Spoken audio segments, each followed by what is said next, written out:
Percayalah, Tuhan gak akan pernah ngizinin kita dicobai melampaui kekuatan kita. Masalah apapun yang hari ini terjadi dalam hidupmu. Saya gak tahu masalah keuangan, masalah pasangan hidup, masalah keluarga, keturunan, bisnis, sakit penyakit.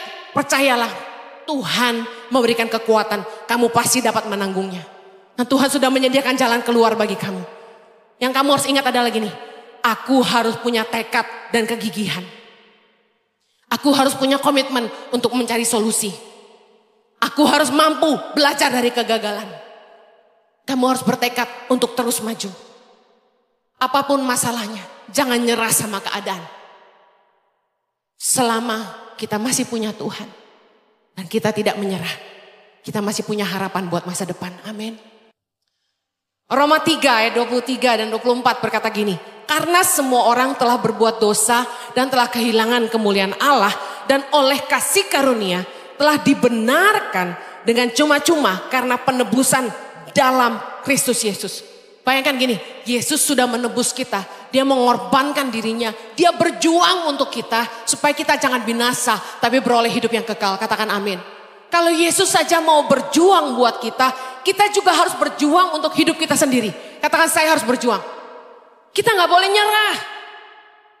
Kita harus punya semangat juang karena hidup ini layak diperjuangkan. Kalau Yesus sudah berjuang untuk kita dan memberikan hidup yang layak buat kita. Memberikan jaminan hidup kekal. Dia memberikan kasih karunia supaya Anda dan saya dibenarkan. Hidup ini layak diperjuangkan. Katakan amin. Semangat juang adalah salah satu kunci yang sangat penting yang dimiliki semua orang untuk meraih kesuksesan. Orang yang gak kenal menyerah pasti punya kegigihan. Orang yang tidak kenal menyerah pasti punya spirit persisten, pantang mundur. Dia akan berpikir keras apa yang dia harus lakukan ketika dia terjepit. Ketika dalam keadaan terjepit gak punya pilihan. Saya percaya orang yang pantang menyerah akan berpikir terus bagaimana dia bisa tembus. Tapi sementara orang yang mudah menyerah akan pasrah dan mati. Banyak kali waktu orang tuh gagal mereka nyerah. Waktu bangkrut nyali mereka ciut. Ada orang-orang yang terlilit hutang, mereka depresi dan mau bunuh diri. Saya mau ingatkan, jangan mengambil keputusan yang salah untuk mengakhiri hidup Anda. Ada yang kirim DM ke saya di Instagram. Bu Heni, kalau saya mati bunuh diri, masuk surga nggak? Saya rasa itu pertanyaan konyol yang nggak perlu dijawab. Saya belum pernah mati, jadi saya tidak tahu jawabannya. Tapi yang saya tahu pasti, kalau Yesus saja mau mati buat kita supaya kita dibenarkan, kenapa kita harus menyerah sama hidup kita?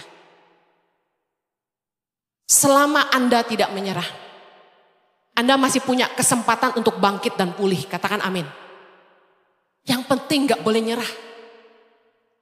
Waktu Anda justru terjepit, Anda gak lihat jalan keluar, adalah waktu yang tepat Anda berseru kepada Tuhan dan menyaksikan pertolongan Tuhan menjadi nyata dalam hidup Anda.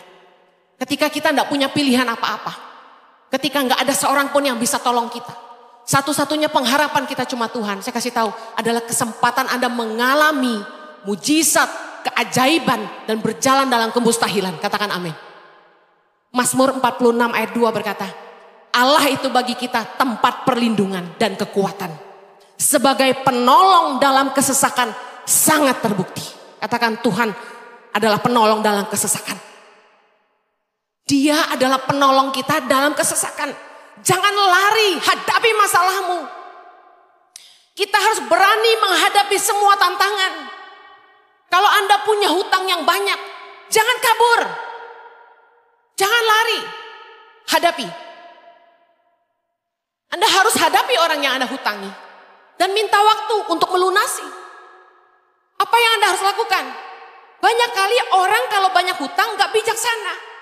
Entah dia kabur atau dia gak selesaikan. Atau malah dia pinjam hutang yang lebih besar lagi dari tempat lain. Kalau Anda tidak selesaikan masalahmu, Anda akan lakukan kesalahan yang sama, terus dan terus dan terus. Saya menyaksikan orang-orang yang punya kebiasaan hutang. Ketika dia pinjam uang bank, gadai rumah, usahanya bangkrut, pinjam bank lagi. Pinjam bank terus. Sampai bank gak bisa pinjamin. Bank udah ambil rumahnya. Keluarganya dikorbankan. Minta bantuan sana sini, sana sini. Orang yang gak pernah berubah, seumur hidupnya akan jadi masalah. Ketika Anda punya masalah seperti ini, beranilah hadapi.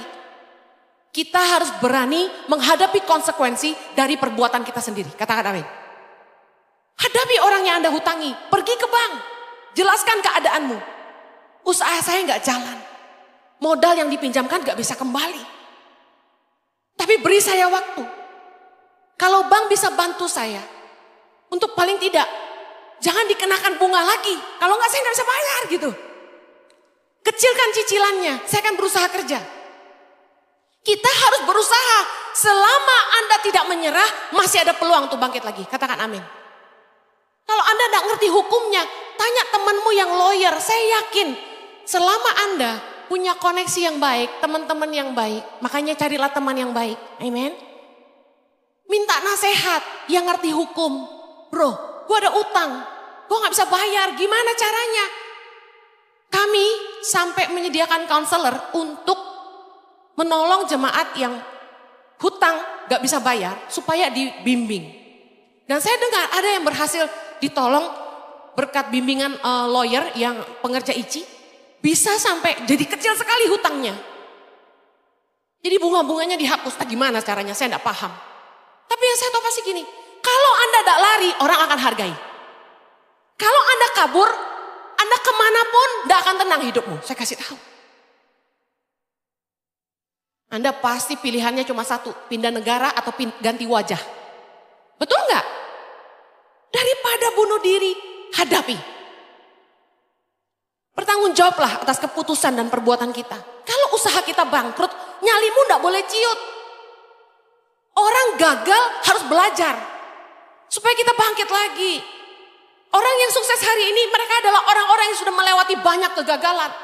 Amin. Oh, saya orang yang paling banyak gagal. Mari bangkit lagi.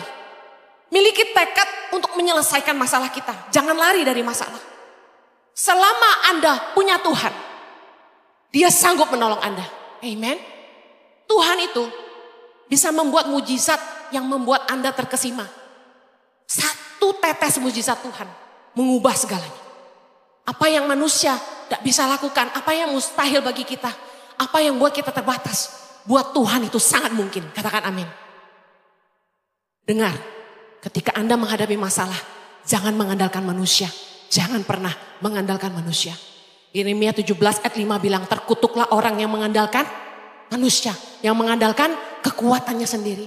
Tapi ayat 7 berkata, diberkatilah orang yang mengandalkan Tuhan. Saya kasih tahu, justru di saat tidak ada yang bisa menolong kita, kita akan belajar mengandalkan Tuhan sungguh-sungguh. Dan hanya Dia yang satu-satunya bisa menolong kita. Itu pengalaman yang luar biasa, saya mau bilang. Berapa banyak saudara di sini yang pernah ngalamin di titik itu. Gak ada yang bisa bantu kamu. Cuma mujizat Tuhan yang kamu perlu. Angkat tanganmu.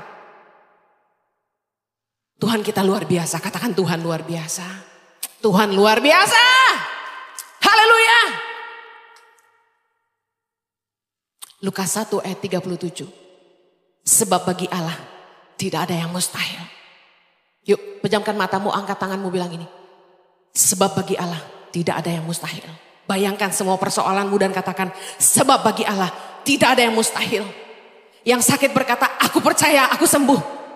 Aku percaya aku yang bangkrut akan bangkit lagi. Aku percaya anak-anakku akan kenal Tuhan. Aku percaya rumah tanggaku akan dipulihkan. Aku percaya suamiku akan diselamatkan. Ayo katakan pergumulanmu, katakan, sebab bagi Allah tidak ada yang mustahil. Sekali lagi tepuk tangan buat Tuhan kita. Haleluya. Ketika Anda menghadapi masalah, lakukan bagianmu yang terbaik yang kamu bisa. Selebihnya, izinkan mujizat Tuhan yang bekerja. Belajar mengandalkan Tuhan. Kita hanya bisa melakukan yang kita bisa. Terlahir di keluarga yang miskin, yang gak punya fasilitas untuk pendidikan, apalagi kuliah. Banyak saya lihat anak-anak muda yang menyerah dan menyalahkan keadaan. Ya, saya lihat di Instagram, mereka suka komen-komen yang sangat negatif bilang gini. Ya, Ibu Heni mah kayaknya gak pernah susah hidupnya. Ya iyalah dia bisa ngomong gitu. Soalnya dia kaya. Banyak yang negatif banget. Kita lahir di keluarga yang orang tua boro-boro bantu kita. Yang ada kita masih ngidupin orang tua. Gak ada yang kuliahin kita. Malah kita yang masih hidupin papa mama. Banyak yang negatif dengan keadaan orang tua. Banyak yang nyerang orang tuanya di Instagram saya. Punya papa mama yang begini, punya papa mama yang begitu. Saya kasih tahu. Orang terlahir di keadaan miskin. Tidak membuat dia mati miskin kalau dia tidak menyerah. Ada orang-orang yang terlahir di keluarga broken home. Punya orang tua yang gak tanggung jawab. Jadi anak yang dibuang. Apa yang terjadi? Banyak anak-anak muda yang malah merusak dirinya dan menghancurkan masa depannya. Berpikir gini, orang tua gue aja gak peduli gue, ngapain gue peduli hidup gue. Ngerusak dirinya sendiri.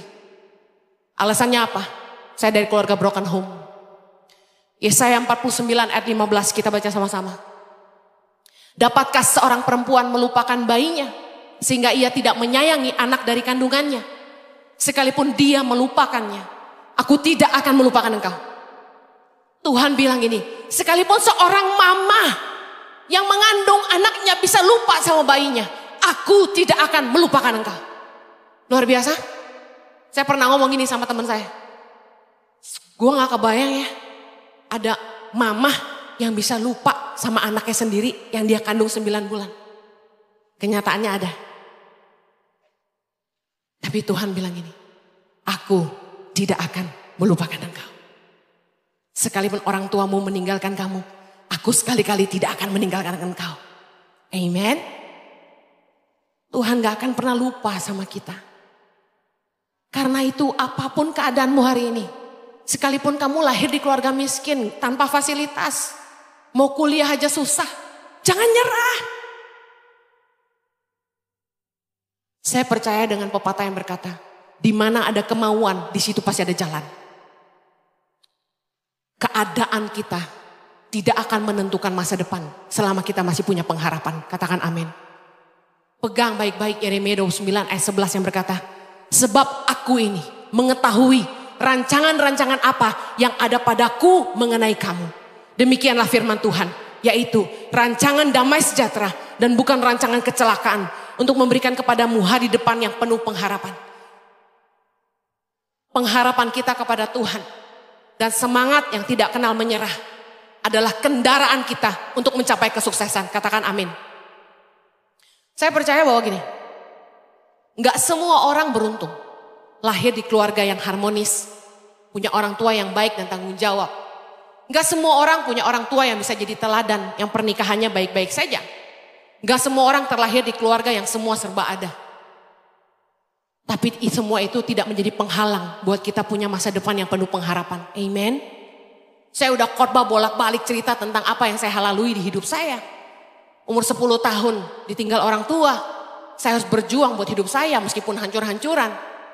Saya tahu apa yang saya omongin. Rusak dini, tapi saya bangkit lagi. Saya kerja keras untuk bisa kuliah. Di keluarga Tionghoa, anak perempuan gak diperhitungkan. Bagi mereka, buat apa kamu sekolah tinggi-tinggi? Juga nanti kawin, ngurus anak, betul gak? Keluarga besar papa saya kaya raya tapi gak mau sekolahin saya. Mama saya gak sekolahin saya. Nikah pun saya gak dikasih modal apa-apa. Saya kasih tahu. Saya berjuang. Saya ingat saya kerja pertama kali. Jadi kasir di supermarket. Seumur hidup gak pernah kerja bahasa Inggris. Masih pelentat-pelentot. Sayur aja saya gak tahu semua nama bahasa Inggrisnya. Sedangkan jadi kasir supermarket. Anda harus punch button itu. Anda harus tahu itu sayur apa. Zaman itu masih ditimbang. Dan kita harus tahu karena beda sayur beda harga per gramnya. Bayangin saya belum pernah kerja. Umur 18 tahun. Gak cuma itu tantangannya. Punya supervisor jahatnya luar biasa. Saya gak boleh nyender. Kan gak selalu ada customer. Saya cuma gini. Nyender di kasir. Hei, itu kaki udah kayak mau patah gue kasih tahu. Begitu lunch break dia bilang, "Okay Henny, you have half an hour for lunch break." Saya turun ke ruang staff, saya angkat kaki saya di kursi. Aduh, pegel banget mak. Saya pukul-pukul betis saya. Apakah saya nyerah? Enggak, saya kerja lagi. Pindah dari situ. Saya kerja di fast food. Saya kerja di Nandos, kalau ada yang tahu Portugese grilled chicken, so good. Nandos chicken. Saya kerja mulai dari semua section. Dari kasir, dapur, masak, cuci, delivery, semua saya kerjain. Pindah lagi, pernah kerja di Burger King, masuk Nandos lagi. Terakhir kerja di Kemat, lalu kerja di mana lagi? Gak tau lah. Sampai akhirnya sambil saya kuliah sekolah Alkitab. Supaya bisa bayar sekolah Alkitab saya kerja. Untuk hidup harus berjuang. Saya gak cuma kerja Monday to Friday. Saya kerja jualan lagi di gereja. Sabtu orang pada pacaran, nonton, jalan-jalan, dinner. Saya pergi dari satu supermarket ke supermarket yang lain. Ngapain? Cari minuman yang diskon. Supaya apa? Saya beli banyak-banyak. Saya bawa ke gereja, beli es batu, jualan di gereja. Hari Minggu jam 4 pagi bangun bikin martabak. Bisa gue. Potong-potong-potong bungkus plastik wrap. Bawa ke gereja. Jam 6 pagi mau pelayanan. Pergi dulu ke pabrik roti. Beli croissant. Chocolate croissant, cheese croissant. Saya jualan di gereja. Beli $1, gue jual $2. Gue buka rahasia sekarang. Enci-enci titip nasi kuning. Dia titip di saya $3,5, saya jual $5. Dagang saya. Supaya bisa ngidupin diri saya dan koko saya waktu itu. Makanya kenapa koko saya sayang sama saya. Soalnya dia kuliah, gue yang kasih uang jajan. Saya kerja gak kenal berhenti. Saya berjuang. Satu hari calon mertua saya yang tadinya gak pernah setuju sama saya. Melihat kegigihan saya. Nih, jomblo-jomblo dengerin. Dia panggil anaknya dan bilang gini. Wah, lu sih kalau kawin sama si Henny gak bakal kere lu. Kenapa? Dia tinggal buka meja hidup lu katanya. Jadi dia tahu nih anaknya nih udah pasti jadi pendeta. Udah daripada jadi pendeta kere, kawin sama Henny aja bisa dagang gitu. Akhirnya direstuilah kami. Jadi kalau kamu jomblo atau punya pacar yang gak disetujuin orang tua, rajinlah bekerja. Uletlah, jangan pantang menyerah. Mertuamu akan lihat itu nilai plus, amin. Saya punya teman cowok. Gak ganteng bos. Maaf, pernah operasi bibir sumbing. Gak ada ganteng-gantengnya. Dia naksir teman kita cewek. Anak orang kaya. Apa yang terjadi? Mana disetujuin sama emaknya. Anak orang kaya. Asal cowok model begini. Yang dia suka Jojo. Sorry, taken. Main. Serius, ini kejadian beneran. Dia sukanya Jojo. Gue sampai berantem sama dia. Gue bilang sama cewek itu. He is mine. Jangan ganggu. Gue gak ada diajak Nando sama KFC. 2 kali gue inget.